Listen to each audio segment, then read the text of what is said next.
In today's episode, Kiril Panayotov will introduce you the newest terrain for off-road emotions in Bulgaria.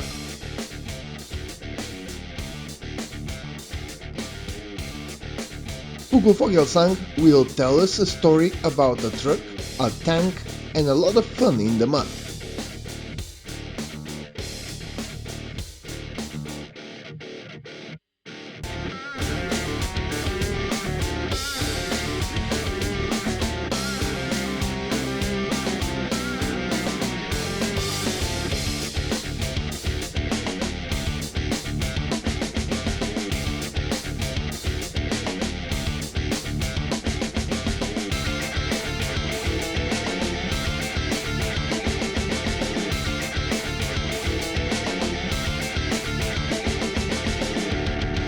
Здравейте, приятели! Hello off-road friends, my name is Kiril Panayotov and I have been part of the course creating team of Balkan Offroad Rallye for 6 years.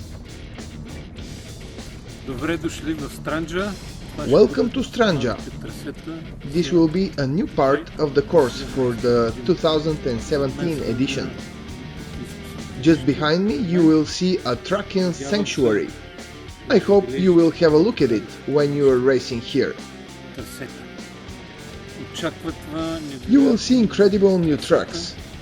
We are in the Stranja mountain, the oldest and with the biggest history. Everyone who has been here had left a piece of his culture. Here you will find the famous Nestinari, the tomb of Busted Goddess, and Mishkova field with the Thracian dome tomb. I think this is enough reason for you to come and share the roads with the people who have been here for thousands of years. Хората, които хилядолетия обикалят по тази планина. Познавам тази планина. I've known this mountain since 1973. First as a sport orientation competitor and later as a course maker for off-road. I think the biggest pleasure will be for the extreme class, which will find everything here. Rivers, rocks, hills, trees, sanctuaries.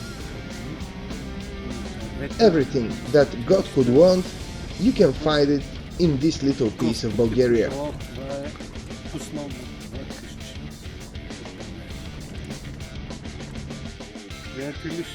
My friends, I will be happy to share those tracks with all of you. In this episode we are going to Germany to meet one of the most attractive people in the Breslau family. When he appears on the course, he drops shadow over the others with his enormous vehicle. But he is one of the most gentle and friendly people you will find on the course. Meet the German engineer, Hugo Vogelsang, and his marvelous truck with a tank engine. I'm Hugo Vogelsang. I'm a German engineer, and I like heavy trucks. That's the fun, to use the techniques and use my winches, use the power of the truck to get others out, and yeah, that's the fun. That's why I'm doing this rally. Normally you can, if you need some spare parts or a little screw or something like that, you can go to the next camp and ask for that, and normally you will get help. Or if you get stuck, someone, if the one isn't just going for the first place or one of the first places, you will stop and help them. That's an ex-US Army recovery vehicle, which I bought as a pure truck without anything on it. Original, it has been a recovery vehicle with a winch and crane and everything, but it was used as a motorhome. I have a registration as a motorhome. It's just a motorhome for 3 people, about 20 tons, with about at least 55 liters per 100 kilometer on the highway and unlimited off-road, just to carry 3 persons. It's not really useful. The years before I got this, I took place in the Breslau Rallye with a 4x4 truck, and I thought it must be much more fun with the 8x8.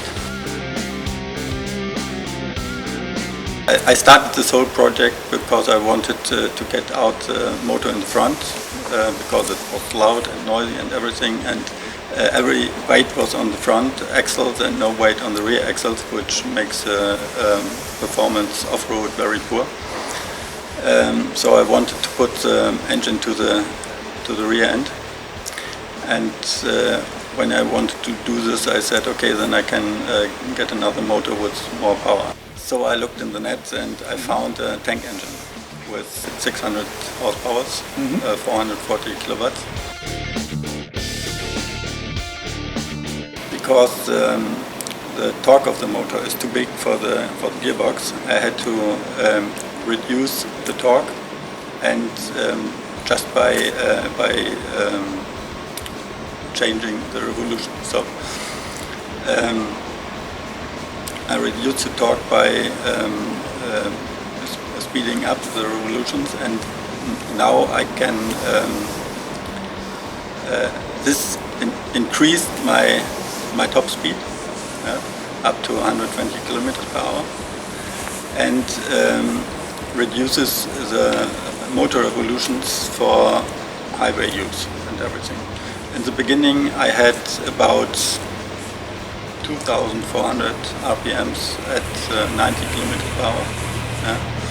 Now I can drive about 80 kilometers per hour with 1,600 RPMs. That's much nicer.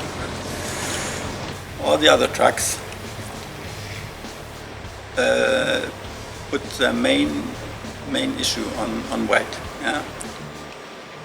They want to have a light vehicle.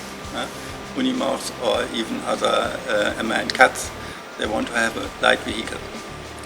What they can't reduce, especially Unimogs or MAN cuts, is the weight on the front axle. So they have a heavy front axle and a light rear axle.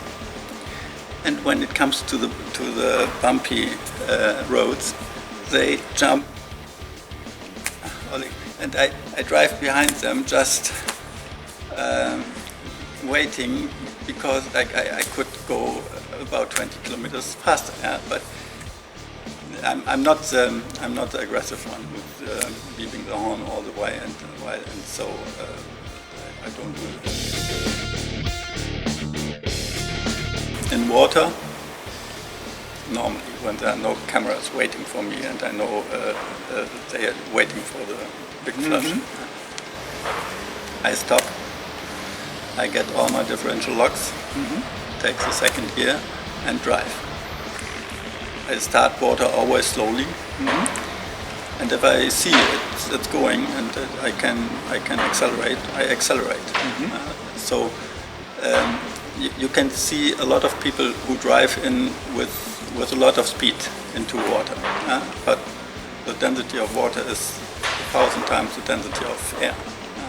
So they get, the water breaks them down to a speed when they have to shift down, and if they shift down, they stand still. And in that moment, they have to start new in the mud, and that doesn't work. You have to make sure that you do not stand still in the mud, that you keep going. And that means you have to have the right gear, and that means you have to be slow in the beginning. You cannot make anything good with speed and water, nothing. They are always happy when I come if they got stuck somewhere. Because I'm known for pulling out other people. That's the best fun I have on the rally. And in fact, I have this. Meanwhile, I have this truck in an original stage is a recovery truck, and I thought about just driving service and just make recovery. I guess this is stress too.